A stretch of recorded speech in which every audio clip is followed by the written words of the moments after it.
3 лица загинаа, повеќе се повредени во сообраќајна несреќа која што се случила попладнево на автопатот Штип-Миладиновци на околу половина километар на патарината кај село Кадрифаково.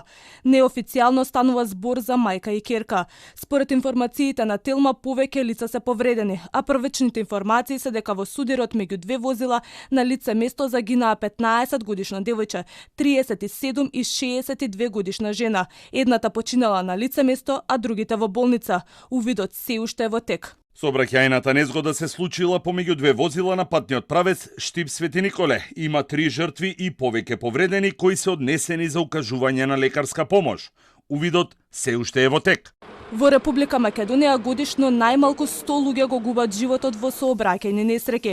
Причините се технички, како зголемена магла, ниските температури, влажните коловози, но и пребрзото возење и непочитување на сигнализацијата. Според експертите, решението е во превенција и поригорозни казни.